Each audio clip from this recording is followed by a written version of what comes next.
Indian climate के साथ ही हम आज चल रहे हैं मॉडर्न कॉन्सेप्ट पे, मॉडर्न थियरीज ऑफ मॉनसून। उसका सेकंड पोर्शन है ये। परसों हमने मॉनसून की उत्पत्ति, थियरी, हैडले के सेल सिद्धांत, परिसंचरण ऑफ हवाएं, और आज हम देख रहे हैं हेली जिसने 1686 में मॉनसून की थियरी दी थी। उसमें उसने कहा कि जो सी ब्रीज और लैंड ब्रीज, समुद्री थल समीर और जल समीर, ये भारतीय मानसून की उत्पत्ति में सहायक हैं, जो कि उत्पन्न होते हैं डे एंड नाइट की कंडीशन पर। दिन में थल समीर चलता है, दिन में जल समीर चलता है और रात में थल समीर चलता है। जिसका कारण क्या है कि दिन भर स्थल भाग जल्दी गर्म होता है और जल्दी ठंडा होता है, तो इसलिए वो दिन के अंदर सारी हवाएं, ठंडी हवाएं समुद्र से स्थल की तरफ आती हैं, और रात्रि में धरती सनसेट के बाद जल्दी ठंडी हो जाती है, इसलिए हवाएं रात्रि में स्थल से समुद्र की तरफ जाती हैं। ठीक है, बट ये कॉन्सेप्ट इतना पावरफुल नहीं हो पाया, और इसमें सिर्फ एक चीज़ जो उभर करके आई कि विश्व के जो मानसून प्रदेश हैं वो एक प्रकार से एक फ्रंट के आधार पर हवाओं के परिसंचरण के द्वारा निर्मित होते हैं। बात समझ में आई? फ्रंट, अब फ्रंट अपन ने फर्स्ट ईयर में पढ़ रखा है, पर फिर से मैं एक बार रिपीट कर दूं, मैंने फर्स्ट ईयर के अंदर फ्रंट का वीडियो भी डाला है, यदि आप चाहें तो वो भी देख सकते हैं। परंतु फ्रंट क्या है बच्चों? जहाँ पर दो धरातल का वह क्षेत्र जहाँ पर दो भिन्न प्रकृति वाली हवाएं आकर मिलती हैं। जैसे वो एक रेखा नहीं होती है, जैसे कि पीटरसन ने कहा they are not a line, fronts are not a line, they are zone. क्षेत्र है जिसमें फ्यू किलोमीटर्स एरिया, यानी 3-4 किलोमीटर से लेकर के 10 किलोमीटर तक का एरिया उसमें सम्मिलित होता है। पर उसमें नीचे से यदि गर्म स्थल है तो हवाएं ऊपर उठेंगी, और ठंडी हवा क्योंकि ऊपर के क्षेत्र में यानी ध्रुवीय क्षेत्र में, तो वो ऊपर से नीचे की तरफ उतरेंगी। तो नीचे से हवाएं ऊपर उठती हैं तो वो वर्टिकल रूप में, एग्जैक्ट लंबवत रूप में नहीं होती हैं, चाहे वो पोलर क्षेत्र से आती हैं ठंडी हवाएं, वो भी एकदम लंबवत क्षेत्र में नहीं होती हैं। परंतु जिस क्षेत्र से ये हवा उस दूसरे क्षेत्र में प्रवेश करने की कोशिश करती है, वहाँ पर इसका कोणीय झुकाव हो जाता है।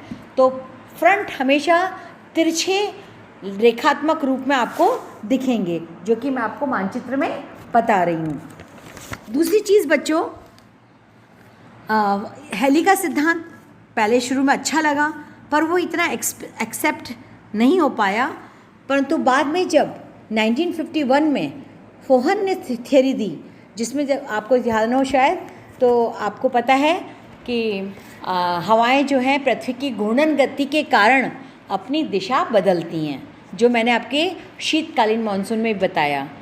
हवाएं दिशा कहाँ बदलती हैं? तमिलनाडु के तट पर, और इसलिए केवल तमिलनाडु का तट ही शीतकालीन मानसून से बरसात ग्रहण करता है।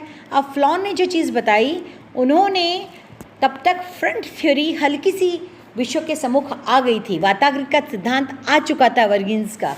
तो ITC zone, inter tropical convergence zone, जो भारत के और तिब्बत के उत्तरी भाग में बनता है, ठीक है, और ये जो जोन है समर्स में यह दक्षिण की तरफ शिफ्ट हो जाता है, क्योंकि कर्क रेखा और उत्तर की तरफ शिफ्ट हो जाता है, और जिस कारण से इसको northern inter tropical convergence zone बोलते हैं, NITCZ। और विंटर्स में ये आपका ऊपर एशिया की तरफ शिफ्ट हो जाता है, इसलिए इसको, तो इस प्रकार से हवाएं क्या हैं, इंटर ट्रॉपिकल कन्वर्जेंस जोन की वजह से सारा मानसून अफ्रीका के पश्चिमी तट पर, जो आइवरी गिनी कोस्ट, घाना, नाइजर कंट्रीज़ हैं, वहाँ से होता हुआ लास्ट में कीनिया और आपके मोज़ाम्बिक के नीचे, मोज़ाम्बिक, कीनिया और जिबूती के पास से होकर गुजरता है, तब फिर वापस ही अरेबियन सी में आता है, और फिर अरेबियन सी से भारत के मतलब अरब सागर से भारत के दक्षिणी पश्चिमी तट से उत्तर पश्चिम तक, यानी रन ऑफ कच्छ तक ये आकर टकराता है। तो कहने का मतलब, फ्लोहन फर्स्ट व्यक्ति था जिन्होंने मॉनसून की थियरी में आपके फ्रंट्स के निर्माण पर एम्फेसिस डाला, और ये काफ़ी हद तक वर्तमान समय में भी मान्य है ये कॉन्सेप्ट। किसका? फोहन का। परंतु अब बच्चों बात आती है कि हम इसको चाहे वो आपका हैली का सिद्धांत है, चाहे वो फ्लोहन का है, चाहे वो आपका थियरी अदर थियरीज़ है मानसून से एयर मासेस से उत्पन्न हुई, तो इसको हम इसलिए जोड़ते हैं क्योंकि एयर मासेस वर्तमान की सबसे बेस्ट दशाएं हैं हवाओं की, जो वायुमंडल के ऊपरी भाग में निरंतर परिसंचरण कर रही हैं। और जब भी उनका कनेक्शन टूटता है ऊपरी वायुमंडल से और धरातली वायुमंडल पे वो उतरती हैं, तो जिस प्रकार की वो वायु राशि होती है उसी प्रकार का वो हवाएं उस क्षेत्र में वर्षा कर देती हैं। तो आज हमने देखा पहला फ्लोहन का सिद्धांत, दूसरा पहला हैली की बात देखी, दूसरा हमने फ्लोहन की बात देखी। अब बच्चों इंडियन मानसून में जो सबसे इम्पॉर्टेंट बात आती है वो आती है वर्तमान संबंध में, जो बहुत क्वेश्चनेबल हो रही है कि क्या उत्तरी पूर्वी या व्यापारिक पवनें मानसून की उत्पत्ति के लिए सहायक हैं? तो आंसर होगा नहीं। वर्तमान में ये कहा जा रहा है कि जितने भी इंडियन जोग्राफर्स में जैसे पी कोटेश्वरम और इन सब की बात आपको करी, रामन की, रामाकृष्णन की, कृष्णन की, तो ये सारी बातें जो मैंने बोली आपको, वो सारे साइंटिस्ट ये कहते हैं कि ये हवाएं कहीं ना कहीं पछुआ हवाएं उष्णकटिबंधीय क्षेत्र में उतर जाती हैं और तब ये पीछे से प्रेस करती हैं, क्योंकि पछुआओं का हवाओं का डायरेक्शन गोलार्ध में कहाँ है? पश्चिम से पूरब की तरफ है। तो ये इसकी उत्पत्ति का एक बहुत बड़ा कारण है, परंतु हम केवल और केवल इस बात पे सहमत नहीं होते हैं। दूसरा आधुनिक मानसून का मत है जेट स्ट्रीम का। अब जैसे नाम से ही पता चल रहा है बच्चों, जेट स्ट्रीम मतलब बहुत तेज़ आवाज़ करने वाली पवनें। ये कैसे चलती हैं? एक संकीर्ण क्षेत्र में वायुमंडल में प्रवेश करती हैं। अरे टॉपिक निकाल। तो ये बहुत पावरफुल होती हैं। ये क्षोभमंडल की ऊपरी परत में मिलती हैं। जैसे कि आपको पता है कि क्षोभमंडल में ही सारी वायुमंडलीय घटनाओं का घटनाक्रम घटित होता है।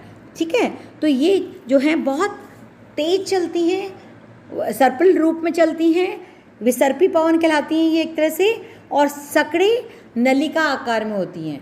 सकड़े नलिका मतलब बिल्कुल एक पाइप के थ्रू में, ये पाइप में जैसे एक गैस भर देते ना, इस तरह से ये, और वो मुड़ जाता है तो वो सर्पिलाकार आकृति नलिका रूप में हो जाती है। इस प्रकार से ये जेट स्ट्रीम पूरे वायुमंडल क्षोभमंडल में पाई जाती हैं, जो कि कितने किलोमीटर, जो कि 3 किलोमीटर से लेकर मैक्सिमम 5 किलोमीटर के क्षेत्र में मिलती हैं। पर मैक्सिमम इन घटनाओं का घटनाक्रम घटता है 3 किलोमीटर में। यानी आईटीसी जोन को मेंटेन करने में एयर मासेस से ज़्यादा हाथ किसका है? आपके जेट स्ट्रीम पवनों का। और जेट स्ट्रीम पवनें जो हैं, ये समय, इनका जो काल है ग्रीष्म काल में, ये वर्षा में परिवर्तनशीलता लाती हैं। मानसून की उत्पत्ति इसी से होती है। इसका मतलब वर्षा काल के महीनों में वर्षा के दिनों की संख्या बहुत कम होती है, परंतु लोकल जितनी भी हवा चलती है, जहाँ जहाँ इन वायु राशियों का अभिसरण टूटता है और सप्लाई होती है ऊपरी मंडल में लगातार जेट स्ट्रीम से, और जेट स्ट्रीम चलती हैं महाद्वीपों के पश्चिमी किनारे से पूर्वी किनारे की तरफ। तो इस प्रकार से वर्षा काल में इनके दिनों की संख्या बहुत कम होती है जेट स्ट्रीम के द्वारा, और वर्षा प्रारंभ व समाप्त होने का समय अनिश्चित होता है। यानी जब तक धरती से जैसे गर्म वायु बह रही है वायुमंडल में, और जब तक जेट स्ट्रीम को गरम जेट स्ट्रीम को धरातल से सप्लाई मिलती है, तब तक वो लगातार क्षोभमंडल में या ट्रोपोस्फियर में परिवहित होती रहती है। परंतु ये फिक्स नहीं है। जैसे एम.टी. ईन ने जो बोला है, उन्होंने अपनी थियरी में बोला कि बंगाल की खाड़ी का मानसून जो है, यानी जेट स्ट्रीम जो है, वो उसका योगदान मानसून गर्त से होता है, और मानसून गर्त की ऊपरी पवन 90 डिग्री पूर्वी देशांतर की ओर चलना प्रारंभ होती है, और निम्न अक्षांशीय पश्चिमी जेट स्ट्रीम का उत्तर की ओर चलना यहीं से प्रारंभ होता है। अब बच्चों मानसूनी गर्त क्या बताया था मैंने? मानसूनी गर्त आपने यदि समर मानसून पढ़ा हो तो मैंने कहा था कि वी आकार की हवाओं, वायुदाब की रेखाओं का आकार बन जाता है। जैसे सपोज़ 1018 MB वायुदाब की रेखा है, और एक ऊपर की मतलब वी आकार में, वी आकार समझते ना अंग्रेजी का वी अक्षर, और वी अंदर के अंदर सबसे ऊपर की जो आकृति होगी उसमें 984 MB है। तो इसका मतलब क्या हुआ कि सबसे ज़्यादा बाहर कहाँ है, नीचे की तरफ, और हवा सबसे दाब कब है, ऊपर की तरफ कम है। तो ये बर्स्टिंग जो होगा नीचे से ऊपर एक पर्टिकुलर पाइप के रूप में वी शेप में कन्वर्ट हो जाएगा। ये बात येन ने हमें समझाई। जबकि येन के अनुसार मानसून का विस्फोट जो है वो ऊपरी वायुमंडल की दशा पर निर्भर करता है, जो कि काफ़ी हद तक सही है। यदि ऊपर से चाहे वो वायुराशि हो चाहे वो जेट स्ट्रीम हो, दोनों की सप्लाई धरातल से नहीं जुड़ेगी तब तक मानसून का विस्फोट नहीं होगा। और जब कभी भी बच्चों इसमें एक और नई चीज़ मैं डाल दूँ कि आपको पता है कि हवा में भी सारे आपके न्यूट्रॉन प्रोटॉन इलेक्ट्रॉन्स होते हैं, सारी पूरी पृथ्वी पूरी सृष्टि पे ही चल रहा है। तो जब भी मेघों में घर्षण होता है, मेघों मतलब क्लाउड्स में, तो विस्फोट का कारण बनता है। और क्लाउड का विस्फोट होना मतलब बहुत ज़्यादा आपदा का आना। जैसे कि अभी केदारनाथ की घटना अपन भूले नहीं है 2013 की, ऐसे ही अभी आपके 4 दिन पहले हरिद्वार की पौड़ी पर आया है, जो कि मैंने अपने वीडियोस में बार बार इस चीज़ को उल्लेख किया। और छोटे मोटे गांव तो आए दिन बहते रहते हैं, विस्फोट होता है, क्लाउड विस्फोट होता है। तो ये कुछ भी स्थिर नहीं है, क्योंकि हवाओं का परिसंचरण क्षोभ मंडल में वो भी स्थिर नहीं है। तो कहने का मतलब जैसा परिसंचरण की मात्रा होगी उतना ही ज़्यादा आपका जेट स्ट्रीम की स्पीड ज़्यादा होगी, और जितना वो वाताग्र स्थायी होगा, फ्रंट स्थायी होगा ऊपर वायुमंडल में, उतने ही दिनों की संख्या मतलब नंबर ऑफ डेज किसकी, जेट स्ट्रीम से होने वाली वर्षा के दिनों की संख्या भी बढ़ जाएगी। अब बच्चों कुल मिलाकर के जेट स्ट्रीम्स जो हैं वो आपका साउथ वेस्ट मानसून की उत्पत्ति के लिए वर्तमान संदर्भ में सबसे अच्छी सिद्धांत है। अब छोटी सी बात एक और बोलनी चाहूँगी मैं यहाँ पे, 1970 और 73 के बीच के में मोनेक्स थियोरी आई बेटा, MONEX, उसमें आया monsoon, MON monsoon expedition Bharat और रशिया का। उसमें बलून में जाकर के उन्होंने वायुमंडल में उन्होंने एक्सपेरिमेंट्स किए। इस प्रकार से मोनेक्स थियोरी मानसून के लिए एक सबसे बड़ा एक्सपीडिशन हुआ। परंतु उसके बाद सैटेलाइट्स आ गए पूरे विश्व के अंदर, तो मानसून थियोरी जो है और भी स्पष्ट हो गई। तो पी कोटेश्वरम ने 1958 में विश्व का मानसून पर जब बोला तो उन्होंने जेट स्ट्रीम को ही दिया, जेट स्ट्रीम प्रवाह पर ही बल दिया। तो इससे स्पष्ट होता है बच्चों, क्योंकि हम कहीं पे भी देखें जेट स्ट्रीम जिस भी क्षेत्र से गुजरती है 3 से 4 डिग्री टेम्परेचर बढ़ जाता है। और यही कारण है कि तिब्बत के पठार पर ITC जोन लगातार काम कर रहा है, और प्रतिवर्ष जेट स्ट्रीम्स के द्वारा मानसून हमारा प्रभावकारी होता है। जेट स्ट्रीम का जैसे आपको कोटेश्वरम का सिद्धांत में 2 रिंग्स हैं, पश्चिमी जेट स्ट्रीम और पूर्वी जेट स्ट्रीम, बीच में तिब्बत का पठार आ गया। तो तिब्बत के पठार पर जो ग्रीष्मकालीन विकिरण होता है, सोलर रेडिएशन जो होता है, उसमें जेट स्ट्रीम को बहुत ज़्यादा बनने में प्रोत्साहन मिलता है, यानी बहुत ज़्यादा तापमान होता है, इससे जेट स्ट्रीम आसानी से इस क्षेत्र में उत्पन्न हो जाती है। तिब्बत के पठार पर जो ट्रोपोस्फियर है उसकी ऊंचाई निश्चित है, यानी ध्रुवों पर ट्रोपोस्फियर की ऊंचाई कम है, और तिब्बत के पठार पर ट्रोपोस्फियर की ऊंचाई विषुवत रेखा के इक्वलेंट, यानी तो विषुवत रेखा पर यदि गर्मियों में ट्रोपोस्फियर 16 किलोमीटर का है, तो यहाँ पर भी 14 पॉइंट समथिंग किलोमीटर इसकी एक्सपेंशन होती है गर्म हवाओं के कारण। तो ये भी इसमें सहायक होता है बनने में। तीसरा इसमें है कि जेट स्ट्रीम का जो प्रभाव है चीन के पूर्वी तट से लेकर अफ्रीका के गिनी कोस्ट तक उन्होंने बताया, जो कि मैं भी आपको बता चुकी हूँ। और इसके बाद जेट स्ट्रीम का प्रभाव ग्रीष्मकाल में बहुत अधिक होता है, जिसको हम बोलते हैं पूर्वी जेट प्रभाव। इससे ही हमारा मानसून पूरा का पूरा बनता है। और गर्मियों में इसीलिए हमारे यहाँ नदियों का जो हिमालय क्षेत्र की जो हिमाच्छादित नदियाँ हैं उनमें बर्फ़ के पिघलने की दर भी बहुत ज़्यादा बढ़ जाती है।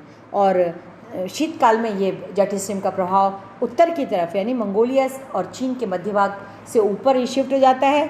तो इसलिए हिम प्रभाव हिमाच्छादित आपकी श्रेणियाँ हिमालय की शीतकाल में बहुत ज़्यादा थिक रहती हैं। तो इस प्रकार से बच्चों जेट स्ट्रीम की थ्योरी को हमने बहुत बल वर्तमान समय में दिया है। और इसी जेट स्ट्रीम की थ्योरी को 1967 में कृष्णामूर्ति ने सपोर्ट किया, फिर रामारत्नन ने किया, और फिर रमन और रामनाथन ने किया, फिर पार्थसारथी ने किया, फिर अनंत कृष्णन ने।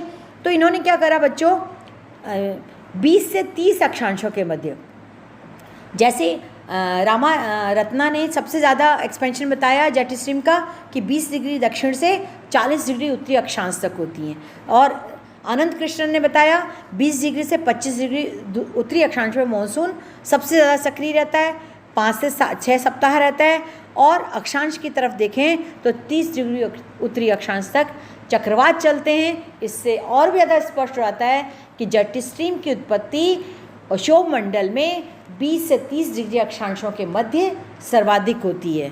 Is this clear to everyone? आज के लिए बस इतना ही।